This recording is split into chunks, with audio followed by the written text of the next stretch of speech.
Thank you very much. Firstly, thank you to the organisers. APG, a really real honour here, and just kind of amazing to be sat next to these such distinguished individuals. It's just incredible, and actually it's incredible for me as this journey evolves over the last 12 years. And it all began in 1998. I was concerned, I was frightened, I was confused by what was going on in the world. And the theme of, how do you win when you can't afford to lose, is very much really what every day has been like for me over the last 12 years. And I'm going to just explain that through. I'm going to tell you exactly how this began and exactly what we're doing now in terms of I don't think we can lose. We have to unite. We have to come together as one. We need to share something separate from politics and religion. We need to lift the level of consciousness around the fundamental issues that humanity faces. In a day where we unite, in a moment of intercultural cooperation, which the academics are saying is the key to humanity's survival, to me will create hope and change, particularly for young people.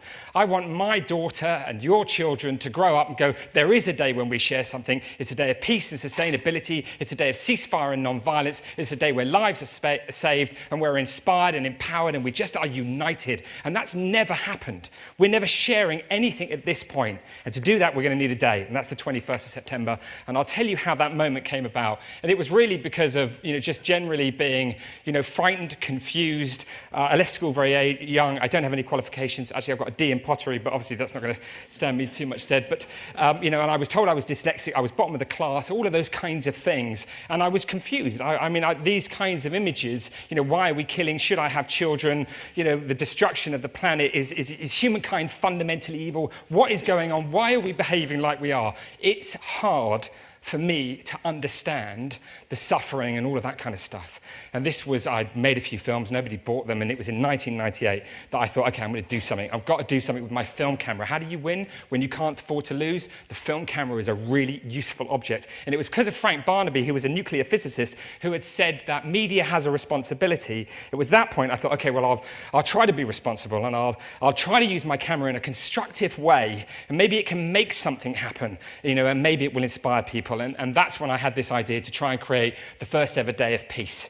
I'm going to try and create a day of peace, a day of ceasefire and non-violence voted by every single head of state in the world as a starting point for unity and intercultural cooperation, all of those things. And I was fascinated that it didn't exist. But I knew nothing about politics. I knew nothing about the UN. I really didn't understand anything, but I knew that was going to be the journey, and that if I failed, that was what it was about. If we can't unite, if we can't create a day of peace, then that's what it's all about. And then at least I would have found some kind of answer to what was going on inside me. But I'm pleased to say that we launched it in 1990, and I was pleased to say that it didn't fail, it succeeded. But that began in 1999 at Shakespeare's Globe Theatre, where we launched the campaign, and we invited the world's press, and it was going to be a big deal. And actually, nobody turned up. My friends turned up, my family turned up, the press weren't there. It wasn't very interesting that we were trying to create a day of peace, a day of global ceasefire and non-violence. And then right at the beginning, I suddenly realized, well, this is what we're up against.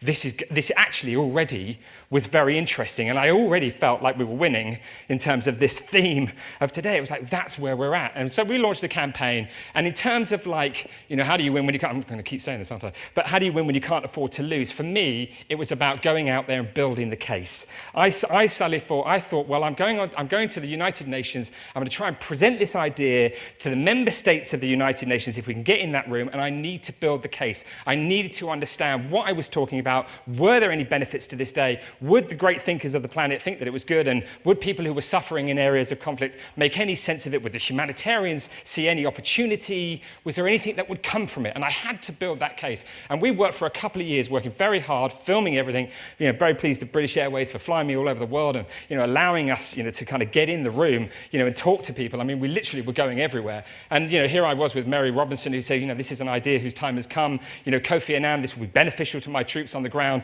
Salim Ahmed Salim, who was at that point Secretary General of the Organization of African Unity, saying humanitarian activity could take place that day. Oscar Arias, of course, now was a Nobel Peace Laureate at the time, now President of Costa Rica, saying, I'll help, I'll get involved. And it was just amazing. When nobody knew nothing about anything, but doors were opening at the idea of, could we create a day of ceasefire, a day of non-violence, a day where we unite, a day when we come together? And people were just opening the doors and saying, come and chat and talk. We didn't have any money, we had nothing.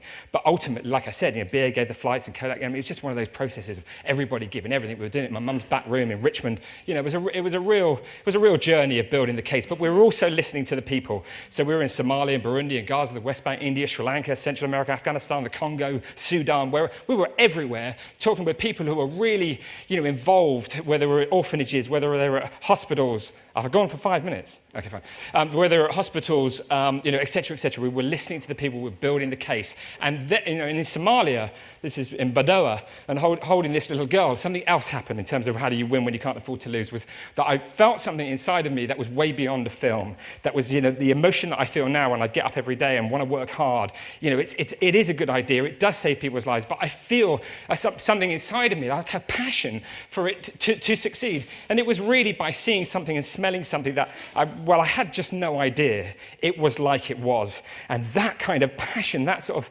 sense of, you know, this has got to work and I've got to do this on behalf of others. You know, how do you win when you can't afford to lose? Have a deep breath, think about who you're doing it for, and go in there and try and nail it. And I'm doing that all the time. For me, I'm just trying to share how do you do this theme of today. But that was a really important moment for me where I knew it was way beyond the film and irrelevant to the film. We had to make this work. And then on the 7th of September 2001, in the United Nations General Assembly, British government and the Costa Rican government, thank you, Alistair, the British government, Costa Rican government put that idea forward to the United Nations General Assembly, and the entire world unanimously established the 21st of September as a day of ceasefire and non-violence now and forever. So that was a big moment. It was wonderful. That building the case and learning and listening, it all paid off. And then, you know, I was invited by the Secretary-General Kofi Annan 3 days later to announce to the world's press that this day of peace had been created, and now, not like the Globe, you know, as I told you, there was no press, we were going to have this moment that the world was going to know. And we were there at 8:30 in the morning. The film camera's running. I was waiting for him to come down, and of course the planes hit the building. The statement was never made. Nobody knew it was a day of peace. You know, it was like, you know, and this is kind of like, how do you win when you can't afford to lose? This is exactly why you have to win when you can't afford to lose, because when losing is lives lost. And that's why we have to win. And that's why we all need to work together to be a part of this. This isn't my legacy, it's your legacy. I haven't got this under control. You know, we're just doing our best. And I hope that, you know, you will be a part of this as well. So when that happened, I could hear the cynics saying, it's just symbolism, it's just a day, it's never going to work. You know, it's kind of meaningless, because there was that sense of people not believing in peace, that peace wasn't possible. And that just scared the hell out of me, that actually these years of work and these incredible men and women from all over the world who made all of it a reality, when it became to it and it was there, people didn't really believe in it. It was like, it's just a day. It's not really going to work, mate. And I was like, you know, wow. You know, that's...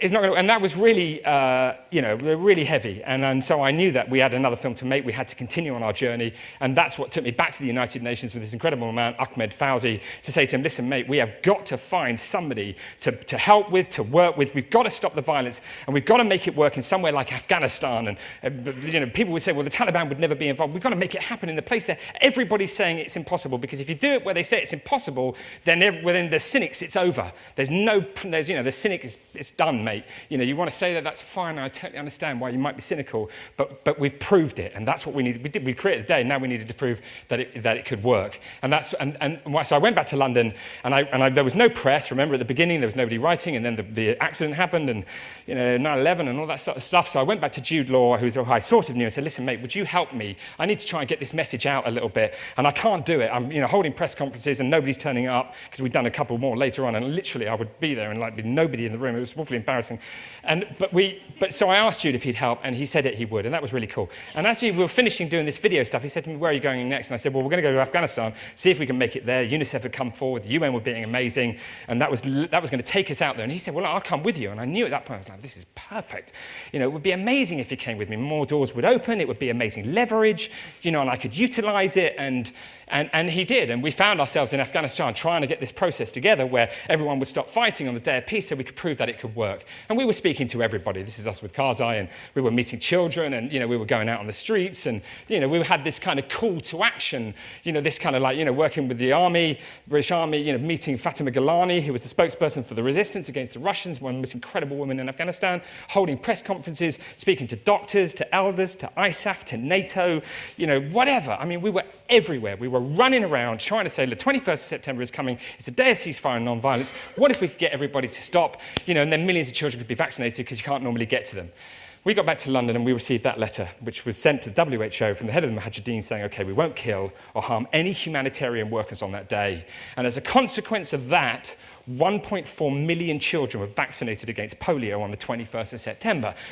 And at that point, I knew that we'd done it. I knew that there was a day of peace, that it would inspire and empower young people through their art, their poetry, their literature, that they would stop bullying, that the domestic violence situation, could be evolved. We just teamed up with Baroness Scotland. I mean, this is a day of ceasefire and non-violence. The violence in our homes, communities and schools is as important as the violence that's going on between countries. And actually, 1 in 4 women will suffer from domestic violence, and the greatest amount of deaths is actually in that sphere on a daily basis. So this is something that's affecting everyone. You don't need a gun to be involved in this process, and we can all participate. And actually, I was with Ambassador Brahimi the other day, and he said to me, I said, if you were leading this strategy, what would you do? He said, I'd try to mobilize the people. I wouldn't bother knocking on the doors of governments. I'd try to get as many people as you possibly can to celebrate and act on that day, and that is the leverage to get government to follow. And because there is big mobilization, like the mobilization we can create in this room, then, of course, that's what makes it tip. And that was really exciting, that actually, the peace process was in our hands, that actually if we did come together, then truce would be possible, that fightings would continue to stop. Blimey. So that's what happened, and that was amazing. In 2008, the following year, it was incredible that this happened, that it once again happened again, and then the United Nations Department of Security and Safety put out a press statement saying that violence had decreased by 70% on the day. Again, everyone stopped, including the Taliban. And again, 1.5 million children were vaccinated in that particular year. But the fact that that statement was there, oh my God, excuse me, I've got a frog in my... Anyways, the fact that that statement was there was incredible and was really inspiring to me that there was that kind of level of decrease. And that's what made me think, okay, well, if you can do a 70% decrease in Afghanistan on the day of peace, on the day of ceasefire and non-violence, why can't we do it globally? Why can't we create a 70% reduction of violence globally? And that's what made us launch Global Truce 2012, which is a campaign to see the largest reduction of violence ever recorded, both domestically and internationally, on the 21st of September this year, which has never been attempted before on the day of ceasefire and non-violence. And that's the process we're involved in right now. We also want to try to mobilize as many people as possible on that day. As Brahimi had said, that would be the leverage to really get people to stop. And we've been having conversations with Ban Ki-moon and meetings with Xi Jinping and meetings with the Secretary of State in Washington. I mean, all kinds of incredible things which you'll now begin to see to try to make that a reality. So we've done it locally, now let's try to do it globally. And in terms of backing to the theme, and you guys, I'm told that you're planning and strategists and all of those kinds of things. The way that we're operating, the way that we have to institutionalize this day, which is one of our sort of key goals, to tell every human being in the planet that the day exists, as well as achieve a large reduction of violence. There's some things that we do, and we always do the same things. And they are, we try to get as many. These are sort of just every point. One Day, One Dance is a way of us getting young people to get involved in the process through dance. It doesn't cost them anything. They're representing their cultures. It's a beautiful way for people to engage, very successful. Digitally, we're about to communicate in the 6 official languages of the United Nations, and we're doing all of the obvious things with Facebook, which we'd love you to join, and Twitter, and YouTube, and the website, and all of that activity. Globally communicating through Salesforce, breaking the world into government, non-government, education, unions, sports. So effectively, looking at the sectors, there's only 193 member states. It doesn't take long to send 193, letters. It's just very easy when, because of our technologies, how the tools that we now have available to us, the world is a much smaller place. It's very easy to communicate with a lot of people really quickly, and we're always cleaning our data. Education, we have the education resource going into 193 countries of the world, registration in 193 countries, the education materials in the 6 official languages of the United Nations. We've created a tool for young people to be inspired and empowered, a tool for young people to resolve their conflicts in their classrooms and in their communities, in their homes, learn about great peacemakers, learn about the link between sustainability and peace. When I was with the head of the International Criminal Court of Justice, the chief prosecutor, International Criminal Court of Justice, I said, when is this place going to shut? And he said, this place is going to shut when we give a peace resource to every young person on the planet. And that's why we're so invested in trying to inspire and empower youngsters to be involved in the process, to know that they can make a difference, that they can change the world, that their actions count, and that as individuals, if we do things, we can have dreams and we can climb mountains and all of that. That's what this is all about for us. And for me, I mean, it's like, I've spoken to 47,000 young people in 78 different countries, a lot of young people, and I've archived the whole thing. We hold an incredible archive about how young people feel right now. I've got so much to tell you, and I've only got 5 minutes. But anyway, annual celebrations using music, teaming up with Local, which is amazing. 21st of June, we do the opening show, talking about truce. The Olympics is about truce. And then we'll close it with Elton John on the 21st of September on Peace Day, where the results of the global truce will take place. Teaming up with big corporations, doing things like this. Working with the corporate sector, getting the Peace One Day logo and the date on a can of Coke. That took years of work, which of course is told in the films. The corporate sector, for me, is everything. Utilizing their finance to run this operation so I don't have to say, can you give a fiver? Utilizing their workforce, utilizing their products, getting the message out through these kinds of organizations is how we do it. It's the model that we're interested in. The corporate sector driving the peace process, in terms of what the Global Peace Index is saying. It's fascinating how involved, and how much peace is being created because of the investment from the corporate sector. And I just want to work with it and alongside it, and this is the area for us. We're strategizing all through the year.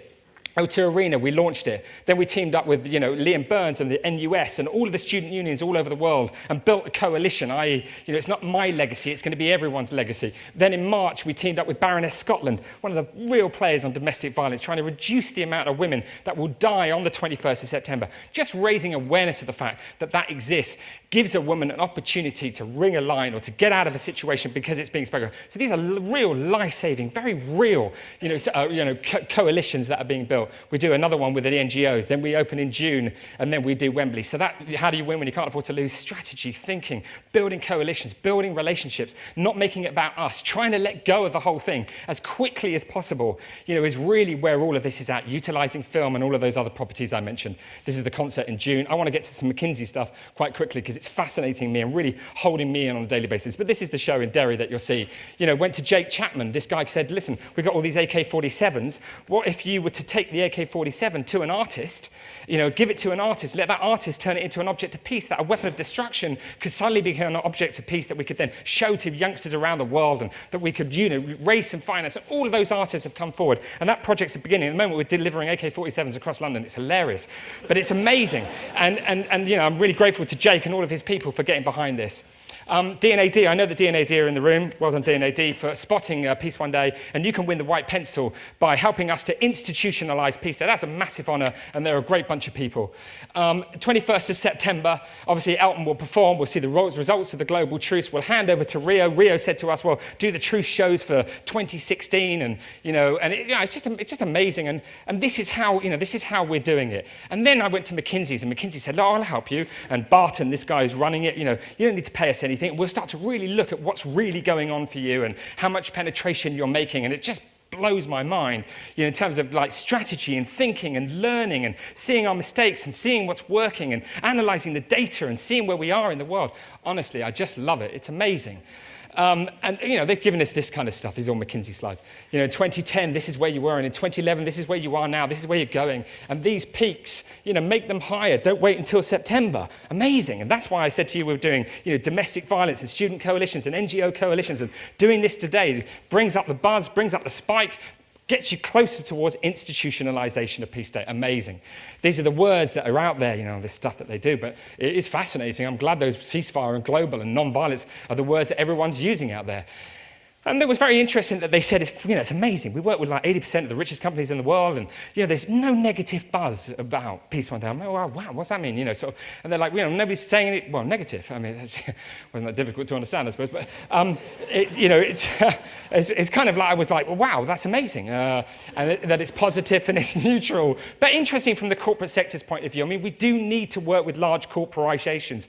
corporations, we need to get that message out there, and they are key to that. And so I'm delighted that for them and these people who get on board and support us, that there isn't anything, negative out there. So, I mean, for me, the whole thought of if we unite, it will work. If we join together, the 21st of September, can be institutionalized.